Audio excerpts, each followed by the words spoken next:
창세기 40장 8절부터 13절 말씀까지 보겠습니다. 창세기 40장 8절부터 13절 말씀입니다. 봉독합니다.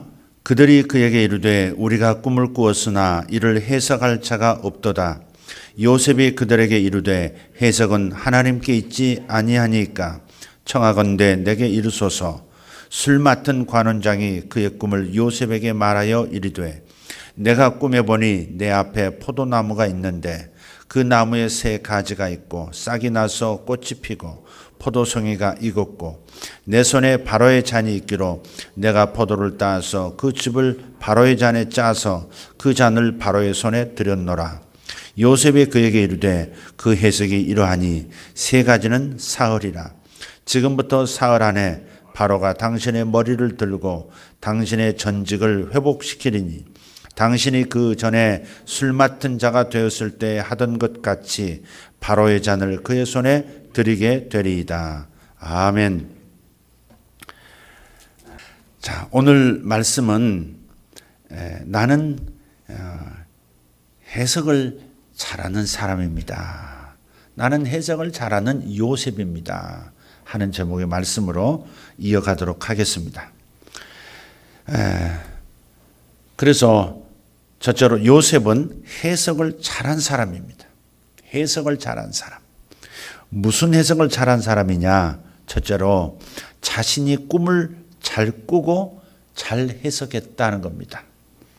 특별히 하나님이 주시는 꿈을 잘 꾸었고요. 잘 기억했고 또 잘 신뢰해서 해석을 했습니다. 이것이 꿈 해석의 달인의 조건입니다. 먼저 꿈을 꿔야 합니다. 그리고 기억해내야 합니다. 그리고 그것을 신뢰해야 합니다. 하나님이 꿈을 주셨다. 이 꿈에는 의미가 있다. 이 꿈을 내가 해석하지 못해서 그렇지 여기는 반드시 하나님의 뜻이 담겼다. 이 신뢰를 가져야 합니다. 그런 사람에게 꿈은 더 명확하게 꿔지게 돼 있고 기억하게 돼 있고 하나님은 예언적인 꿈을 더해 주시고 해석도 하게 하시는 것입니다. 신뢰가 매우 중요합니다. 자신이 꿈을 꾸는 사람이 아니면 해석도 없는 거죠. 방언을 못하는 사람이 방언 통변 은사가 있다? 그렇지 않습니다.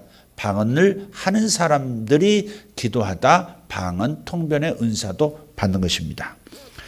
꿈에 대한 이해와 신뢰가 없으면 꿈이 잘 꿔지지 않고 또 기억나지도 않습니다. 해석하려는 의지도 없기 때문에 해석의 은사가 임하지 않습니다. 오늘 창세기 37장 5절에 보면 이런 말씀이 있습니다. 요셉이 꿈을 꾸고 자기 형들에게 말하며 그들이 그를 더욱 미워하였더라. 요셉이 그들에게 이르되 청하건대 내가 꾼 꿈을 들으시오.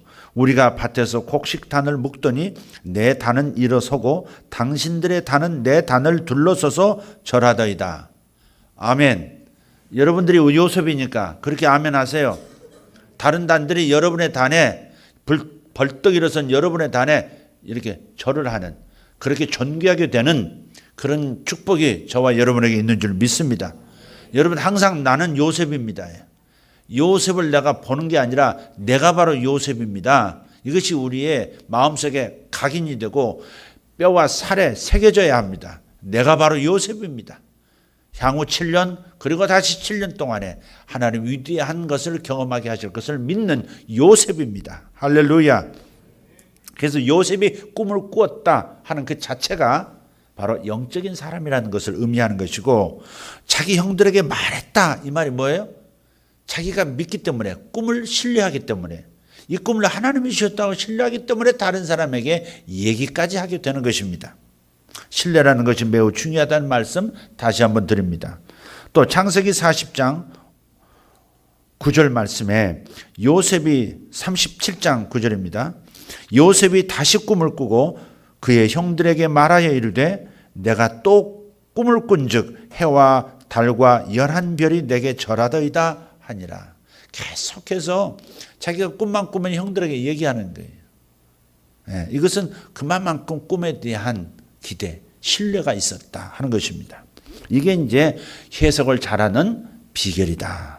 자, 두 번째, 더 나아가서 요셉은 주변 사람들의 꿈도 신뢰했고 그 꿈을 잘 해석했습니다. 자신의 꿈만이 아니에요. 주변 사람들의 꿈도 믿어주고 그 꿈을 잘 해석하려는 태도를 가졌다.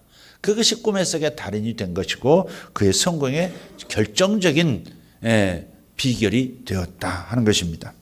오늘 본문 말씀 40장 9절에서 13절 말씀에도 보면 술 맡은 관원장이 말하는 꿈을 잘 듣고 즉시 해석합니다. 술 맡은 장이 그에게 말하여 가로되 하면서 자기 꿈을 얘기하지 않습니까? 그걸 해석해 주는 겁니다. 또 창세기 41장 17절 이하에 보면 이집트의 왕 바로의 꿈을 듣고 해석해서 왕에게 큰 도움을 주고 나라 전체를 이롭게 하는 사역자가 됩니다. 이처럼 자신의 꿈과 해석으로 연단된 사람은 다른 사람들을 돕는 사람으로 성장하게 되는 것입니다. 하나님의 목표는 나 한 사람을 세우는 것이 목표가 아닙니다. 여러분의 자녀를 잘되게 하는 것이 하나님의 목표의 끝이 아닙니다. 그 자녀를 통해서 다른 사람들을 더 잘되게 하려는 하나님의 계획이 있다는 것을 항상 생각해야 합니다. 하나님께서는 사과 씨앗을 보면서 사과 나무를 보고 사과 나무에 달린 수평생 사과 한 그루에서 생산될 수천 수만 개의 사과들을 보시는 겁니다. 하나님께서 나를 볼 때 내 뒤에 있는 나를 통해서 축복을 받을 수많은 사람을 보고 계시고 내 자녀를 보시면서 한 사람 내 자녀만 보는 것이 아니라 그 자녀를 통해서 그의 일생 동안에 축복할 수많은 일들과 사람들을 보고 계시는 것을 믿으시기를 바랍니다. 그래서 훗날 아버지 야곱이 임종할 때에 그 임종 기도에서 아버지 야곱은 요셉을 이렇게 축복함으로써 그의 영적인 정체성을 표현합니다. 자, 창세기 49장 22절인데요. 무성한 가지 곧 샘 곁에 무성한 가지라 그 가지가 담을 넘었도다. 무슨 뜻입니까? 요셉은 자신뿐만이 아니라 주변까지 풍성하고 잘되게 복되게 하리라는 그런 뜻입니다. 그래서 요셉을 가리켜서 복덩어리라고 할 수 있는 겁니다. 여러분도 교회의 복덩어리 되시기를 바랍니다. 가정의 복덩어리 되시길 바랍니다. 일터의 복덩이 되시기를 축복합니다. 우리 주님께서 희년의 때를 맞이하고 요셉들의 14년의 주인공이 될 우리 모두가 이런 사람이 되게 하시는 것입니다. 아멘. 자, 두 번째로 요셉은 인생 해석에 탁월했습니다. 꿈 해석만 잘하는 게 아닙니다. 여러분, 영적인 것만 탁월하다, 그렇다고 해서 잘 된다, 여러분 그렇게 생각하시면 안 됩니다. 인생 해석이 좋아야 합니다. 인생을, 자기 삶을 해석을 잘하는 사람, 이런 사람들이 형통하게 됩니다. 요셉은 있는 곳마다 하는 일마다 형통했습니다. 그 이유가 뭡니까? 하나님께서 동행해 주셨기 때문에 형통한 것이죠. 성령이 함께 하셨기 때문입니다. 그래서 요셉은 항상 하늘의 분위기를 몰고 다니는 사람이었습니다. 결핍이 없는 곳이 하늘이죠. 천국은 부족한 것이 전혀 없는 것이 천국입니다. 항상 슬픔이 없고 웃음이 가득하고 기쁨이 가득 넘치는 곳입니다. 그곳에는 관계가 넘쳐나는 것이고 그곳은 하나님의 임재가 넘쳐나는 것이고 모든 취할 수 있는 것들을 풍성하게 넘치도록 결핍이라고 하는 것은 전혀 없는 장소, 상태, 그게 바로 천국입니다. 그래서 이 결핍 없는 것이 하늘이기 때문에 보디발의 집에 요셉이 들어가자마자 그때부터 보디발의 집에 풍성함이 나타납니다. 보디발의 집안일이 잘 되고 농지에서는 소출이 몇 갑절로 늘어나고 병든 사람이 사라지기 시작하고 노예들도 충성을 다하는 이상스러운 천국 분위기가 형성이 되는 것입니다. 그리고 나중에 감옥에 가서도 감옥이 풍성해지고 왕도 축복하는 사람이 됐고 국가에 하늘의 풍성함을 풀어놓는 사람이 되었습니다. 정말 요셉은 한마디로 말한다면 하늘을 몰고 다니는 사람, 하늘 분위기로 채우는 사람, 하늘의 상태로 바꿔버리는 사람이었던 것이죠. 감옥이면 감옥도, 노예면 노예도, 왕궁이면 왕궁도 전체가 그가 임하고 그가 서 있는 곳마다 풍성함, 천국의 상황들이 나타나는 겁니다. 저와 여러분에게 이 역사 나타날 줄 믿습니다. 자, 그런데 왜 하나님께서는 요셉과 줄곧 동행하셔서 풍성하게 하셨습니까? 답은 요셉의 태도에 있습니다. 요셉은 온유한 사람이었고 긍정적인 사람이었습니다. 요셉은 사람들이 다 자기 같은 줄로 생각합니다.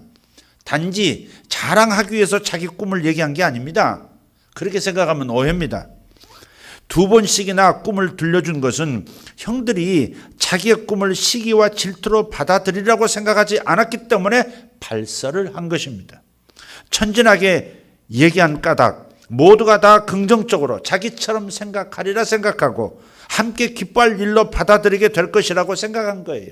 온 집안이 다 볕단이 섰다 그랬잖아요. 캄캄한 밤하늘에 태양도 달도 별들도 그렇게 영롱하게 빛나는 것, 우리 가문이 잘 된다, 그런 생각 안에서 자기처럼 생각하고, 물론 자기 단이 중심이었지만 그러나 온 집안이 잘 된다 생각하고 그렇게 얘기한 건데, 그런데 형들은 다르게 받아들였던 것이죠. 그래서 긍정적이고 순수한 마음, 하나님은 이런 사람 위에 편하게 머무르시고 동행하시는 것을 여러분 깨닫기를 바랍니다. 이런 사람은 인생 가운데 벌어지는 모든 일들을 긍정적으로 해석하면서 받아들입니다. 마태복음 11장 28절 29절에 그렇게 말씀하죠. 나는 마음이 온유하고 겸손하니 내게 와서 배우라, 내게 와서 쉬어라 그랬단 말이에요. 사나운 사람 옆에서 쉬기가 어렵습니다. 날카로운 사람 옆에서 편안해지지 않습니다. 근데 마음이 온유하고 겸손한 사람 옆에서는 쉴 수가 있고 뭔가 거기는 진정한 배움도 일어나는 현장이 되죠. 그래서 예수님 위에 요한복음 1장에 보면 어린 양이신 예수님 위에 성령께서 비둘기처럼 임하셨다 하는 그 말씀 다시 한번 기억해 보십시오. 비둘기가 임하고 성령께서 임하시고 계속해서 머무셨다 그랬습니다. 잠깐 왔다 방문하셨다 사라진 게 아니라 임하실 뿐 아니라 머무셨다 그랬어요. 왜 성령님은 예수님 위에 임하셨을 뿐 아니라 계속 이 땅에 계시는 동안 머무셨을까? 그리고 동행해 주셨을까? 그것은 예수님의 마음이 어린 양처럼 부드럽고 즉 온유하고 겸손하셨기 때문에 성령께서는 그 민감하신 성령께서도 그분 위에 계속해서 임재하실 수 있었고 따라서 예수님의 사역은 성공할 수밖에 없었다. 요셉은 예수님의 모형입니다. 예표입니다. 그림자입니다. 그래서 요셉을 볼 때 예수님을 나타내고 있다 그렇게 생각하면 돼요. 그러니까 요셉은 예수님을 보여주는 구약의 인물입니다. 그러니까 요셉은 온유한 사람이었고 부드러운 사람이었고 긍정적인 사람이었고 까탈스러운 사람이 아니었다는 것이죠. 그러니까 하나님이 계속해서 동행하시니 감옥에서도 형통하고 노예 상태에서도 형통하고 노예인데도 불구하고 누가 복 주는 사람인지 누가 월급 주는 사람인지 헷갈릴 만큼 보디발의 집이 복에 복을 더 받게 되는 것이고 심지어 애굽 왕도 축복하고 애굽 왕도 굽혀 그에게 너희 하나님이 참 하나님이시다 그렇게 얘기하는 놀라운 고백을 하게 되는 것이죠. 그러므로 우리가 온유함을 갖는다는 것, 부드러움을 유지한다는 것, 그리고 겸손한 마음을 유지한다는 것은 매우 중요한 하나님의 은총이 하나님의 동행하심이 머무시게 하는 너무 놀라운 중요한 열쇠가 된다. 이것도 놓치지 말아야 할 겁니다. 여러분 마음 가운데 저는 믿습니다. 희년의 때 부드러움을 주실 것이고 더 온유하도록 만들어 주실 것이고 이까짓 거 할 수 있는 여유로움과 관대함도 주실 것이고 손해보는 것 큰 문제 아니고 하나님께서 나를 챙겨주신다 하는 믿음 안에서 손해보더라도 양보할 수 있는 그런 덕이 있는 사람으로 변화시켜 주실 것이라고 저는 확신합니다. 이게 희년 아니겠습니까? 내 마음에 포로된 자를 놔주고 용서하지 못할 사람은 용서해주고 그렇죠. 하나님을 못 보는 사람이 나를 통해서 하나님을 볼 수 있도록 눈이 열리는 것 이것이 희년의 복 아니겠습니까? 반드시 이 복을 내적인 변화의 복을 주시라고 저는 확신합니다. 그렇게 기도합니다. 좋은 일도 나쁜 일도 그리고 기쁜 일도 슬픈 일도 내가 원하는 일도 내가 원치 않았던 일도 그래서 거칠지 않게 반응하고 부드럽게 온유하게 상황을 해석하고 반응하는 것입니다. 꿈보다 해몽이라는 말이 있습니다. 인생도 마찬가지. 인생은 해석이 매우 중요합니다. 여러분 매일매일 만나는 그 주어진 상황을 어떻게 해석하느냐, 어떻게 반응하느냐, 그것이 인생을 요셉의 풍성함 가운데 어느 수준으로 살 것인가를 결정하게 합니다. 훗날 형들이 자기 앞에 엎드려서 용서해달라고 빌 때, 미안하다고 용서해달라고 싹싹 빌 때 오히려 울면서, 그런 형들의 모습을 보면서 너무 안타까워서 울면서 형들을 설득합니다. 형님들, 염려하지 마소서, 두려워하지 마소서. 당신들이 나를 팔았으나 사실은 배후에서 하나님께서 나를 먼저 애굽으로 보내신 겁니다. 당신이 판 게 아니라 하나님이 나를 보내신 겁니다. 당신이 나를 버린 게 아니라 하나님이 나를 취하신 겁니다. 내가 먼저 와서 기근의 때에 당신들을 살릴 수 있도록 하나님께서 준비시키신 거예요. 그러니 보복을 두려워하실 필요가 없습니다. 하나님이 다 하셨습니다. 형님들과 형님의 자녀들도 내가 먹이겠고 길러드리겠습니다. 그렇게 말하는, 인생을 건강하게 긍정적으로 하나님의 섭리 가운데서 하나님의 주권 아래서 벌어진 일이라고 해석할 수 있는 이 능력, 해석이 탁월한 사람, 바로 요셉, 이 복이 저와 여러분에게 임해야 하는 것입니다. 할렐루야. 마태복음 10장 29절 말씀에 하나님께서 이렇게 말씀하시죠. 참새 한 마리도 하나님께서 허락하지 않으시면 땅에 떨어지지 않는다 그랬습니다. 하찮은 참새 한 마리도 땅에 떨어지지 않는다. 어렸을 때 저는 시골에 가면 그 삼촌들이 사다리를 이렇게 지붕에 걸쳐놓고, 초가집이니까, 그러면 초가집 그 처마 밑에 집들 사이로 손을 쑥 집어넣습니다. 이렇게 구멍이 뚫린 데가 있어요. 쑥 집어넣으면 거기에 참새가 추우니까 그 들어와서 이제 잠을 잔다고요. 그럼 밤에 이제 잡히는 거죠. 다음 날은 꼭 이제 참새고기 먹는 날입니다. 네. 그러니까 그런 언제나 사람들이 쉽게 잡을 수 있는 것이 시골의 그 참새들입니다. 그런 참새를 할지라도 하나님께서 허락하지 않으면 땅에 떨어지지 않는다. 죽음을 맞이할 않는다 하는 겁니다. 또 30절에 그렇게 말씀합니다. 하나님은 우리의 머리털까지 다 세신다. 하나님께서 머리털 세는 것이 무슨 의미 있을까? 흰머리 몇 개, 검은 몇 개, 회색 머리 몇 개. 이것이 하나님께 무슨 의미가 있을까? 그것은 하나님께서 그만큼 나를 세세히 살피신다는 거죠. 또 환상을 해석하는 데 있어서나 꿈을 해석하는 데 있어서 머리카락, 머리라고 하는 것은 바로 내 감정, 내 생각을 하나님이 세세히 살피시고 보살피신다는 걸 의미합니다. 아, 네가 상했구나, 마음이. 아, 네가 지금 지혜가 필요하구나. 아, 여기서 네가 내 두뇌에서 네가 기억했던 일을 끄집어내지를 못하는구나. 머리카락까지 세신다는 것은 내 두뇌 안에 일어나는 모든 상황들, 내 마음의 태도, 이런 것까지도 주님이 챙기고 계신다는 거예요. 하나님이 챙기시는 줄 믿습니다. 예, 머리가 안 돌아갈 때 주여 이렇게 하십시오. 머리카락 세시는 분이십니다. 뭐 지혜가 없을 때 주여 주께서 내 머리를 세시죠. 이렇게 말씀하셔요. 그럼 주의 지혜가 임하고 주의 깨닫게 하시는 힘이 임하는 것입니다. 꿈에서 머리가 단장하게 빗어진 걸 보면 그 사람의 생각이 가지런하고 일관성이 있다는 걸 말해요. 또 단장하게 빗을 뿐 아니라 잘 머리를 한데 묶었으면 아, 이 사람은 목표 집중형의 사람이구나. 아, 지금 목적과 목표들을 잘 정리해서 그 방향대로 잘 가고 있는 사람이다. 흐트러졌으면 아, 이 사람 복잡하구나. 거기다가 뻐글뻐글 볶아졌는데 흐트러졌다. 그럼 이 사람 많이 꼬였구나. 그렇게 생각하시면 돼요. 예. 그러니까 참묘의 꿈이라는 것이 그 사람의 정신적 상태, 생각의 상태, 감정의 상태를 보여주고 알게 해주는 거예요. 그래서 하나님께서 머리털까지 세셨다는 것은 우리의 생각을 다 읽고 계신다는 것을 말하는 것이다. 모든 것이 하나님의 섭리 중에 내 인생 속에 일어난 모든 일들은 하나님의 주관하심 속에서 일어난 사건이다. 이렇게 해석한 겁니다. 훗날 요셉이 자기에게 행한 형들의 이 만행을 선뜻 용서할 수 있었던 것도 이것 때문에 그렇습니다. 하나님이 하셨다. 하나님의 섭리였다.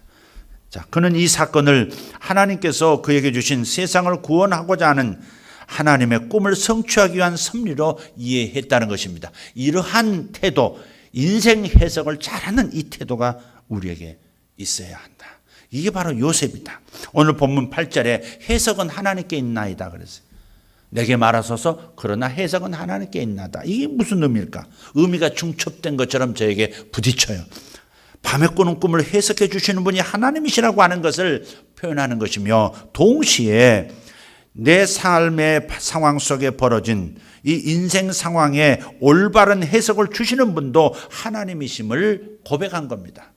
여러분, 인생을 잘 해석해야 합니다. 상황을 잘 해석해야 합니다. 저 사람이 왜 나에게 맘상하는 말을 했을까? 그 상황에서 해석을 잘해야 합니다. 소설 쓰지 말고 해석을 잘하면 됩니다. 아, 저 사람이 마음이 아픈 상태구나. 저 사람이 예민한 상태구나. 그래서 저렇게 말을 했구나. 왜 그랬을까? 오히려 그 사람 중심으로 해석해주고 그를 돌보기 위한 선한 뜻으로 긍정형의 그 자세를 가지고 해석할 때 관계는 좋아지고 그 관계로 인해서 복원도 일어나는 것이죠. 할렐루야. 자, 요셉은 자신의 인생을 하나님의 주권 안에서 해석하기 때문에 항상 불평이 없었고 원망이 없었고, 창세기 요셉 이야기 그 10개 장이 진행되는 동안에 단 한마디 요셉이 그 참혹한 어려움을 겪으면서도 단 한마디 원망하고 불평하고 탄식하고 좌절하고 자기 인생을 비참하게 생각하고 자학하고 그런 얘기가 전혀 없습니다. 전혀 없습니다. 야곱 얘기 속에서도, 이삭 얘기 속에서도, 아브라함 얘기 속에서도 불평하고 잘못한 얘기들이 참 많은데, 요셉은 이상하게 한마디 불평과 원망이 없더라 하는 것이 처음부터 끝까지 그렇습니다. 왜? 하나님이 요셉에게 자기 인생에게 벌어진 수많은 이해할 수 없는 일들을 잘 해석하는 그 마음을 주셨기 때문에 그런 거예요. 이게 우리에게 필요합니다. 왜 직장이 불행합니까? 왜 직장이 답답하고 괴롭습니까? 해석이 약해서 그렇습니다. 왜 가정이 남 가정만 못합니까? 해석이 잘못해서 그렇습니다. 왜 내 인생이 꼬인 것 같습니까? 해석을 못해서 그렇습니다. 하나님의 섭리의 그 시각 안에서 해석하시면 여러분 마음속에 큰 기쁨 떠나지 않을 줄 믿습니다. 할렐루야. 그 결과로서 하나님이 동행해 주시는 것이고, 그 결과로서 하늘의 풍성함이 자신과 주변에 나타나게 된다 하는 것입니다. 마지막으로 한 가지 더 살펴보기 원하는 게 있습니다. 요셉은 더 이상 자신의 꿈에 집착하지 않습니다. 이제는 더 이상 자기 자신의 꿈이 언제 이루어질까에 집착하는 사람이 아니라 타인의 꿈을 성취시키는 일에 집중하기 시작합니다. 집착과 집중은 다른 것이죠.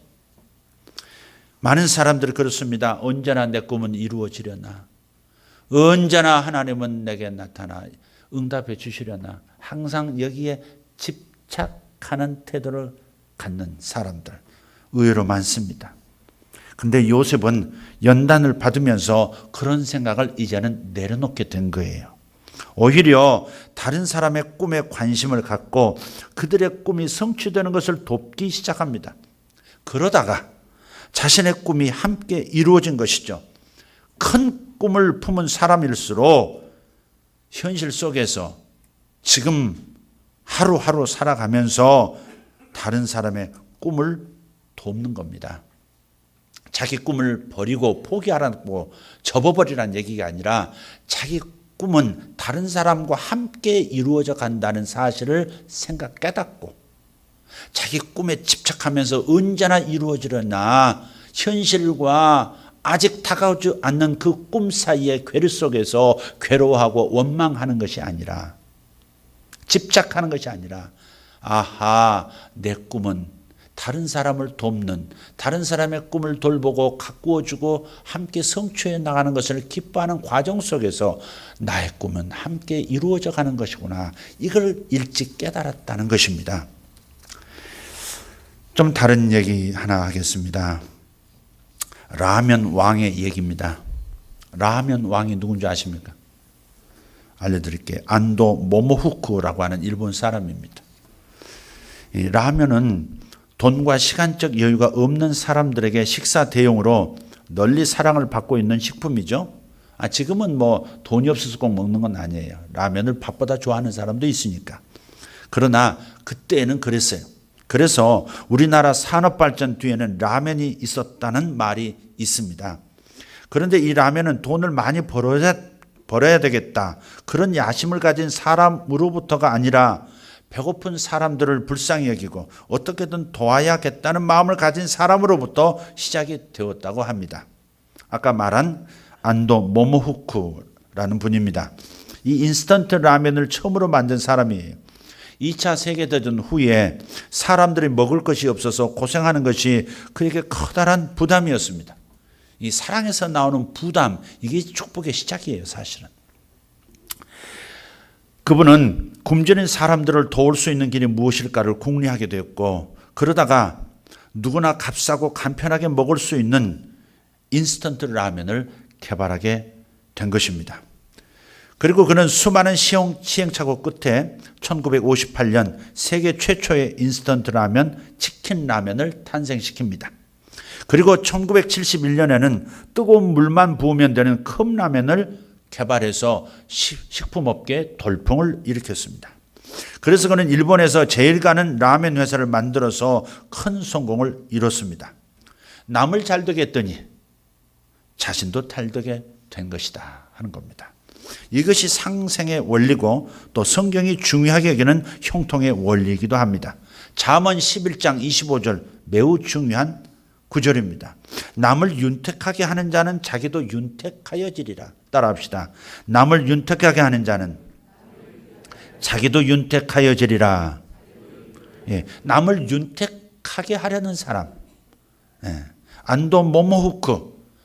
예, 전후의 그 비참한 쌀이 없고 그래서 굶주리는 사람들 위해서 간편하게 먹을 수 있도록 싸게 먹을 수 있도록 만들려는 그 시도, 그 사랑의 마음에서 남을 윤택하게 하려는 그 마음에서 이런 세계적인 제품이 탄생하게 됐다는 것 기억해야 합니다.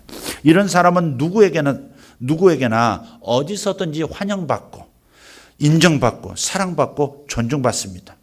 요셉이 바로 남을 윤택하게 하고 자신이 있는 곳을 잘되게 한 사람이었습니다. 감옥에 있으면 감옥에서 다른 사람이 잘 되도록 그 표정까지 세세히 살펴서 무슨 근심이 있으십니까? 무슨 일이 있으십니까? 어디가 아프십니까? 돌봐주고.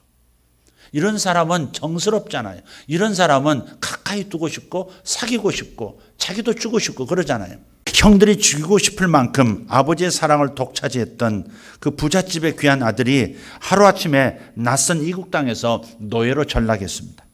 심지어는 부모 형제까지 자신 앞에 무릎을 꿇는, 그러니까 자신이 존귀한 자가 되는 엄청난 꿈을 가진 사람이 주인의 명령 한마디에 목숨이 달려있는 그런 한치 앞을 내다볼 수 없는 상황으로 내몰리고 만 거예요. 대개 사람들이 이런 절망적인 상황에 직면하면 그 절망을 이기지 못해서 심지어 자살도 하죠. 혹은 그 상황으로부터 벗어나려고 탈출을 시도하다 붙잡혀서 더 심한 곤욕을 치르기도 합니다. 아니면 모든 것을 포기하고 알코올이나 마약에 중독되어 폐인이 되는 경우가 허다합니다. 그런데 요셉은 자신이 노예라는 사실을 받아들입니다. 이 점이 중요합니다. 거부하는 것이 아니라 주어진 현실을 긍정적으로 해석해서 받아들인다. 내가 노예가 됐구나. 지금은 노예로 일정한 시간, 언제까지인지 모르지만 그 목적을 향해서 가는 과정 속에서 노예가 되는 것을 하나님이 허락하셨구나. 그렇게 노예됨을 받아들인다 이 말이에요. 여러분 병도 내가 병이 들었구나 받아들일 때 치료가 시작되는 거거든요. 내가 갇혔구나 그것을 받아들일 때 돌파하고 싶은 욕망과 기름 부음이 임하는 거거든요. 그러니까 노예됨을 받아들인 거예요. 이 사실을 부정하지 않고 받아들이고 거기서부터 노예로서 충심으로 주인의 기대, 주인의 꿈에 오히려 헌신하는 태도가 나타나기 시작합니다. 보디발은 이런 그의 중심을 보고 그를 가정 총무로 삼고 자기의 모든 소유를 다 맡겼습니다. 보디발이 나이 어린 이방인 노예에게 자신의 모든 것을 맡겼다고 하는 것은 그만큼 요셉이 충실하여 신뢰를 주었다는 뜻입니다. 그래서 비록 종살이를 하고 있지만 요셉을 이렇게 표현합니다. 39장 2절 3절 5절 요약해서 말씀을 드리면 여호와께서 요셉과 함께 하심으로 그가 형통한 자가 되어 그의 주인 애굽 사람의 집에 있으니 그의 주인이 여호와께서 그와 함께 하심을 보았으며 또 여호와께서 그의 범사에 형통하게 하심을 보았더라. 그가 요셉에게 자기의 집과 그의 모든 소유물을 주관하게 한 때부터 여호와께서 요셉을 위하여 그 애굽 사람의 집에 복을 내리심으로 여호와의 복이 그의 집과 밭에 있는 모든 소유에 미친지라 그랬습니다. 이렇습니다. 첫째, 범사에 형통한 자라고 얘기합니다. 두 번째, 그 주인에게 형통함을 보여주는 자라고 말합니다. 세 번째, 주인과 그 집을 형통하게 하는 자라고 말합니다. 이것이 바로 우리 신자가 추구해야 할 목표고 사명인 줄 믿습니다. 할렐루야. 내가 형통한 자가 되어 누리는 것 매우 중요하죠. 나부터 복이 있어야죠. 그러나 더 나아가서 형통한 자로 보여줌으로써 하나님께 영광이 되어지고 또 실제로 주변에 복이 임하도록 하는, 복을 풀어놓는 사람이 되는 것, 이것이 우리 신자가 추구해야 되는 가장 중요한 사명과도 같은 목표입니다. 주변을 잘되게 한 요셉. 그래서 이집트 왕 바로는 요셉에게 사브낫 바네아라고 하는 새로운 이름을 붙여줘요. 사브낫 바네아. 여러분도 이름 둘씩 가져도 괜찮아요. 성경의 이름 하나씩 갖든지 아니면 특별한 애칭같이 하나 가져도 돼요. 저는 그 괜찮다고 생각해요. 저한테 물으시든지 그럼 감동을 주시면 하나님께서 이름도 주시더라고요.